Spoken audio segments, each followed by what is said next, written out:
Hello everybody, Father Scott Vanderveer here, wrapping up our series on the book Rebuilt Faith. We're pondering in this book what it is that we can do to reinvigorate our faith. How would we speak to people who have grown cynical over the practice of organized religion? How would we speak to them? How would we model for them why faith matters to us? How do we allow our faith to radiate from us and help others? But the book has another purpose as well. It's to help us figure out, where is there a pocket of cynicism hiding within me? Where am I cynical or turned off by the practice of faith? How have I lost the baby that was in the bathwater of faith, if that's something that's happened to me? How can I retrieve what is essential from what our ancestors intended to pass on to us without taking any of the baggage that would be unhelpful? These are the questions that we're asking ourselves as we look at this book. And we've now looked back over these 5 areas that we're told are essential for rebuilding our faith: serving others, tithing and giving what we have, engaging in the community, practicing our faith, and sharing it with others.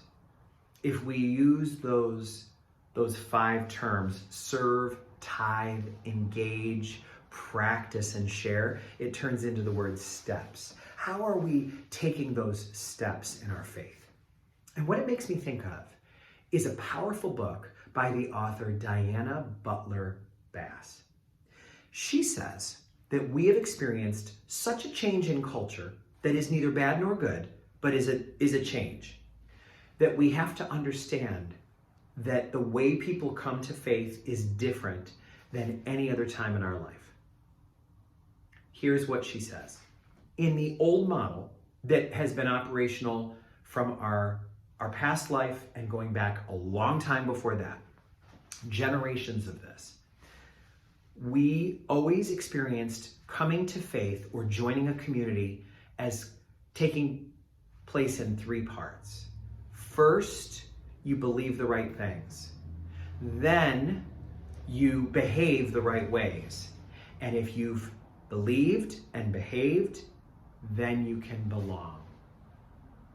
What she says is human beings have changed, maybe you would say evolved, into a new moment where that will not work anymore. It actually takes the exact reverse order. No longer is it first believe, then behave, then belong. It's the opposite. First, you have to feel that you have a sense of belonging. You can imagine yourself here. Then, as you get to know the people, you say, I like these people. I like the way they live. I like the way they practice their days. I like the way that their faith shows up in their conduct. And then we behave according to the guidelines of this path. And once we've belonged, and then we've behaved according to these norms, then we'll believe. Belief comes last, not first. If you think about it, that's really true. People do not want to believe things first. That feels frighteningly like a cult to them. Maybe earlier generations didn't know about cults or weren't on the lookout for that kind of behavior. But today's generations are very much that way. If you talk to young people, one of the things they'll say about religion that doesn't feel wholesome to them is it feels culty. They'll often say culty. And asking someone to believe something before you'll let them do anything else as a part of your community is kind of culty feeling to most people. And if you think about it, you wouldn't like that. You wouldn't want to join a community that first makes you sign a statement of belief, then tells you how to behave, and only then can you belong. In a way, it makes sense, but in a very different perspective, it's the wrong way to go about it. We have to do the opposite. First, we have to belong. Know that this is a place where all are welcome, where Just being a child of God, being another human being made in God's image is enough.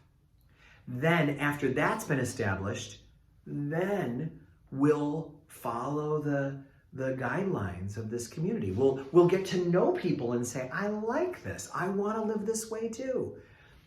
And then we will say, now tell me more about the beliefs of this community. It's a fascinating reversal.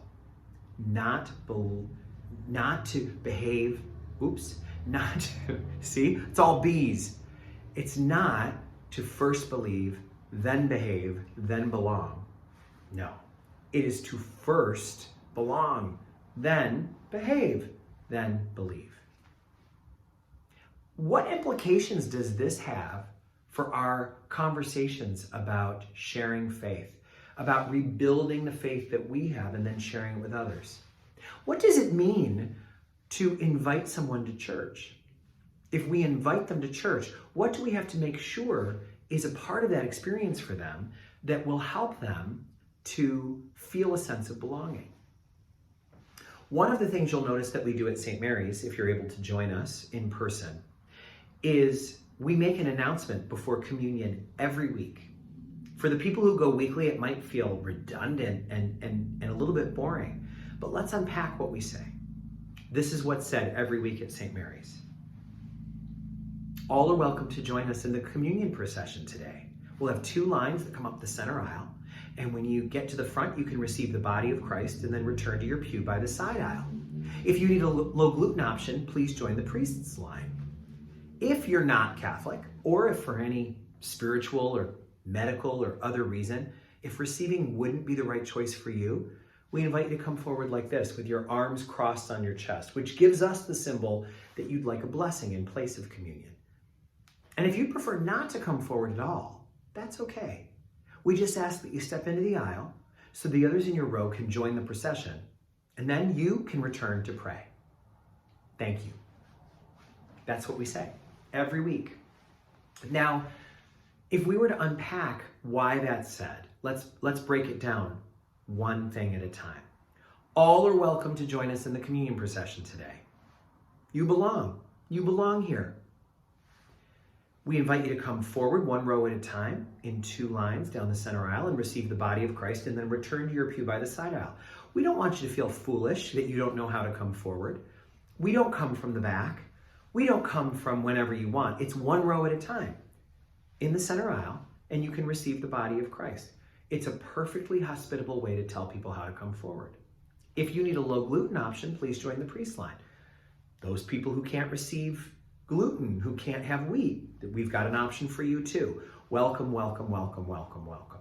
Now this, if you're not Catholic, because of course only Catholics can receive communion, if you're not Catholic, or if for any other spiritual or medical or other reason, you're not feeling well, you feel like you need to go to confession before you receive communion, you have some sort of preoccupation right now that's making things hard, you're immunocompromised. If there was any reason at all that receiving wouldn't be the right choice for you, you still belong, you're still included. Come forward like this, and we'll give you a blessing in place of communion. And this little gesture shows it won't be a big deal. We're not going to embarrass you. We're not going to make you give a speech in front of everybody. We're just going to bless you. And if all of that feels like too much, you can stay where you are. But in order to be kind, we would like to have you come out of the pew so that no one's stepping on you or trying to squish your stuff while you're trying to sit there. That will feel more awkward for you and for them. Simply step into the aisle, let the others join the procession, and then you can return to pray. Do you see how each of those things has meaning for letting you belong so that you can then behave as the group? And we're not asking for belief at all yet. And belief may come immediately from that, or it may take time. But I'll tell you, there's some other announcements I've heard at church that say many of the same things, but in a different way. I've been to funerals where I've heard the priest say, only people in a state of grace may receive communion today that are practicing Catholics. All others, we ask you please to abstain. That is a very similar outcome with a message that says you are not welcome. This is for insiders, not outsiders. It's the same message. If you're not Catholic, or for any other spiritual or medical or other reason, if receiving wouldn't be right for you, same message. But it's not a message of exclusion, it's a message of inclusion. And the reason why it's actually useful for the people who come every week to hear that, the reason it's not redundant, though it sounds like it might be, is it reminds them, oh my gosh, there's visitors here every week. Oh my goodness, who do I not recognize? Who is here for the first time? Who might not be Catholic? Who might not be used to this form of worship? How can I be a helper, a bridge to them? Isn't it interesting to consider that once we know that belonging matters and that behavior and belief will follow, the whole thing turns around. It's a book I recommend. It's not a theology book. It's not a textbook. It's a piece of pastoral consideration from a theologian who really wants to help us understand what is it that will allow this Christian faith to go forward, even though organized religion as an institution has become unpopular in our society. We know it'll go forward because Jesus told us that the church would endure everything. Even the gates of hell could not prevail against it. So let us enjoy being a part of this family. Let us rebuild our faith through service, through giving, through engaging with the community, through practicing, and through sharing. And may our faith be stronger than ever. And may it be a place where others can come, like a leafy tree where people can sit under and feel refreshed simply by being near us. May God bless your faith and your life and all those you love, now and forever.